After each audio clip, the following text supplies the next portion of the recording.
नमस्कार साथियों, कैसे हैं आप सब? कल हमारी जनरल साइंस की क्लास शायद नहीं आई थी, क्योंकि कल इतनी ज़्यादा बारिश हो रही थी कि उसको डालने का जो शूट करने का वो वक़्त ही नहीं मिला। आज हम शुरू करेंगे क्वेश्चन नंबर 12 से। जनरल साइंस की ही अभी सीरीज़ चल रही है। प्रतिरोधकता की एसआई मात्रा क्या होती है? ये हमने बता दिए थे कि ओम मीटर होता है।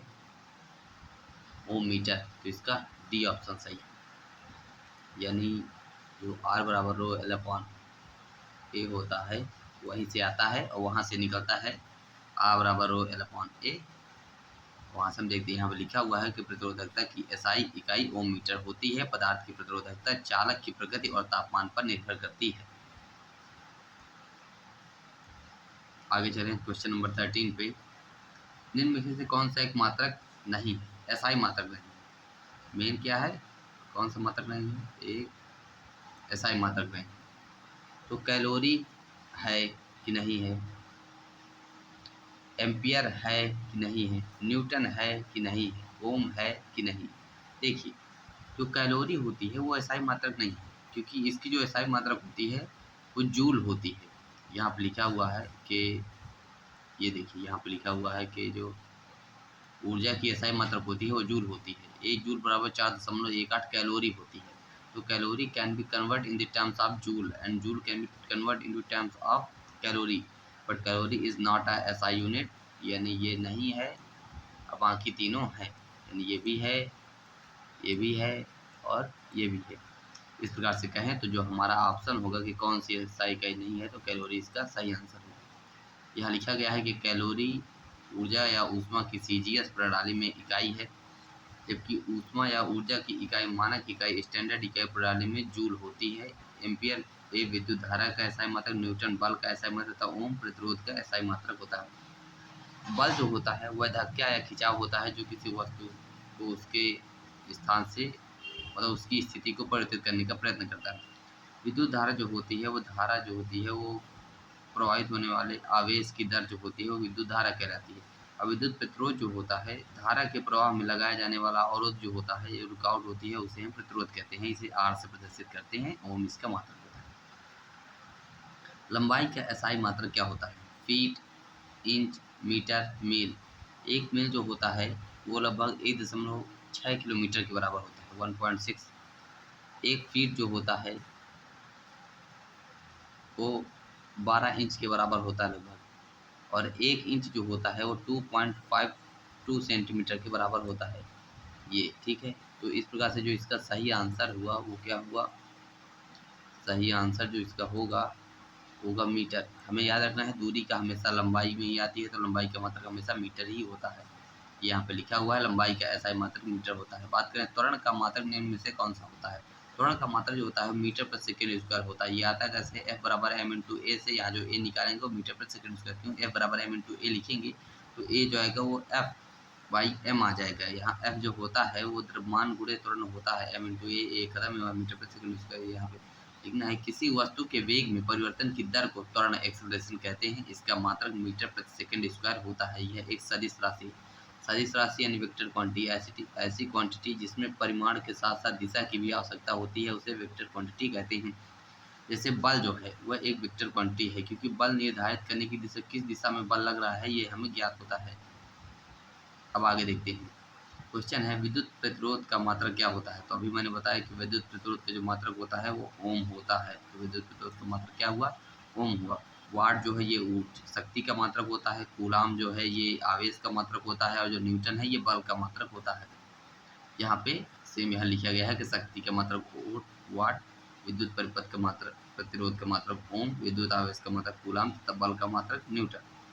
अब बात करते हैं रेडियो धर्मता की एसआई यूनिट क्या होती है? रेडियो धर्मिता से संबंधित यहाँ दो व्यक्ति हैं, एक तो बेकुरल है, एक है क्यूरी।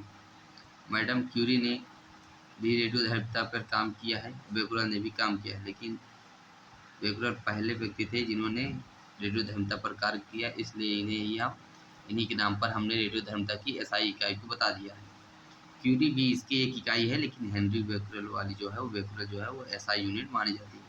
फैराडे का विद्युत चुंबकीय प्रेरण से सहमत है, और रदरफोर्ड ने न्यूटन के को नाभिक का सिद्धांत दिया था। रदरफोर्ड के द्वारा नाभिक का सिद्धांत दिया गया था। अब देखते हैं, यहाँ पे लिखा हुआ है कि ऋतु धर्म तक एसआई इकाई बेकुरल है, मूल भौतिक राशि नहीं होते, जिनमें मीटर, एम, किलोग्राम तथा 7 मौलिक इकाइयाँ होती हैं, metre, kilogram, second, ampere, kelvin, mole और कैंडला। पदार्थ की मात्रा से 7 मौलिक या 2 पूरक मात्रक होते हैं, रेडियन और स्टेडियन, कोण और घनकोण। ठीक है, कोण और घनकोण। अब आगे देखते हैं, क्वेश्चन नंबर 18 है, भार की एसआई इकाई क्या होती है? तो भार की जो एसआई इकाई होती है वो किलोग्राम नहीं होती, क्योंकि ये द्रव्यमान की इकाई है। ग्राम जो है ये भी नहीं होती, क्योंकि ये भी द्रव्यमान की ही इकाई है, बस किलोग्राम से छोटी इकाई है। डाइन जो है ये है तो, लेकिन ये सीजीएस पद्धति में है, तो इसका सही आंसर जो होगा वो न्यूटन होगा। भार जो है वो भी एक प्रकार का बल ही है, जो कि गुरुत्वाकर्षण और गुरुत्वीय त्वरण के द्वारा लगाया जाता है। यानी डब्लू बराबर, जो भार होता है डब्लू बराबर एम इंटू जी के बराबर होता है। ये एक बल है जिसकी इकाई न्यूटन होती है। 1 न्यूटन बराबर 10⁵5 डाइन होता है। एसआई पद्धति में भार, वेट का मात्रक न्यूटन होता है, और अन्य भौतिक राशि में एसआई की मात्रक लिखे हुए 7 भौतिक राशियों की मात्रक मैंने अभी आपको बताया। क्वेश्चन है, निम्नलिखित में से किस राशि का एसआई मात्रक कैंडिला होता है? तो मैंने अभी बताया आपको कि ज्योति तीव्रता का मात्रक जो होता है वो कैंडिला होता है। 7 मूल मात्रकों में आता है, उसी में से एक ये मूल मात्रक है जिसका मात्रक जो होता है वो कैंडिला होता है। वेग जो होता है वो मीटर प्रति सेकंड होता है। आवेग जो होता है वो इम्पल्सिव होता है। आवेग जो होता है वो बल गुणे उस बल को आरोपित करने में लगा समय, मतलब किसी वस्तु पर प्रदर्शित होने वाला बल, उस बल को अप्लाई होने में जो समय लगता है उसके गुणनफल को आवेग कहते हैं। बल का मात्रक न्यूटन होता है। ये संवेग की एसआई पद्धति में मात्रक क्या होती है? तो संवेग जो होता है वो द्रव्यमान गुणे वेग होता है। द्रव्यमान की इकाई किलोग्राम, वेग की इकाई मीटर प्रति सेकंड, तो किलोग्राम मीटर प्रति सेकंड। क्योंकि मीटर जो एसआई होता है, एसआई मात्रक दूरी का मात्रक मीटर होता है, टाइम का सेकंड होता है, इसलिए किलोग्राम मीटर प्रति सेकंड यानी यहाँ का है। तो इसका दूसरा वाला विकल्प है, ये इसका सही ऑप्शन है। यहाँ पर लिखा हुआ है, किसी वस्तु के द्रव्यमान एवं उसके वेग के गुणनफल को उस वस्तु का संवेग कहते हैं। वस्तु का संवेग एक सदिश राशि है। सदिश एक संरक्षित राशि, अर्थात किसी वस्तु निकाय का कुल संवेग संरक्षित रहता है। मतलब m1 v1 plus m2 v2 बराबर m1 v1 plus m2 v2, मतलब प्रारंभिक वेग द्वारा स्थापित संवेग तथा अंतिम संवेग ये बराबर होता है। इसका मात्रक किलोग्राम मीटर पर सेकंड होता है। किसी वस्तु पर लगा बल उस वस्तु के संवेग परिवर्तन में, संवेग के परिवर्तन की दर के बराबर, यानी F बराबर डेल्टा P होता है। F बराबर डेल्टा P होता है। ठीक है, m into V two minus V one, V two minus V one upon T जो होता है यही होता है क्या, एक्सेलरेशन। विद्युत आवेश का एसआई मात्रक क्या होता है? तो मैंने बताया विद्युत आवेश का एसआई मात्रक कूलाम होता है। विद्युत आवेश का एसआई मात्रक क्या होता है? विद्युत आवेश का एसआई मात्रक कूलाम होता है। यहाँ हमने बात कर ली है कि विद्युत आवेश का एसआई मात्रक क्या होता है। विद्युत आवेश पदार्थों को परस्पर रगड़ने से उनमें आकर्षित करने का गुण उत्पन्न हो जाता है तथा उनमें संचित गुण को आवेश कहते हैं। आवेश दो प्रकार का, धन आवेश, ऋण आवेश। धन आवेश एक दूसरे को, मतलब समान प्रकार के आवेश एक दूसरे को प्रतिकर्षित तथा विपरीत प्रकार के आवेश एक दूसरे को आकर्षित करते हैं। क्योंकि धन और ऋण दो प्रकार के आवेश होते हैं, तो जब प्लस ऋण मिलेंगे, प्लस और धन मिलेंगे तो आकर्षण होगा, प्लस प्लस मिलेगा या ऋण ऋण मिलेगा तो प्रतिकर्षण होगा। इन्हें यह नाम अमेरिकी वैज्ञानिक बेंजामिन फ्रैंकलिन ने दिया था। इसने तेल शोधन विधि द्वारा इनके आवेशों का पता लगाया। इसका एसआई मात्रक कूलाम होता है। और लास्ट क्वेश्चन आज का देखते हैं, प्रकाश वर्ष की इकाई क्या है? तो प्रकाश वर्ष की इकाई है, किसकी इकाई है? तो देखिए, ये मत देखिएगा कि प्रकाश लेकर वर्ष दिखा है तो वर्ष मतलब समय की इकाई नहीं। प्रकाश वर्ष दूरी का मात्रक है, इसलिए इसकी इकाई होती है, दूरी की इकाई होती है। यहाँ पे साफ साफ लिखा गया है, प्रकाश वर्ष दूरी की इकाई है। प्रकाश वर्ष बहुत बड़ी लंबी दूरियों को मापने, यानी खगोलीय पिंडों के बीच की दूरी को मापने के लिए कार्य किया जाता है। तो ये थे हमारे कुछ क्वेश्चंस। तो ये हमने आपको जनरल साइंस के कुछ क्वेश्चन कराएं।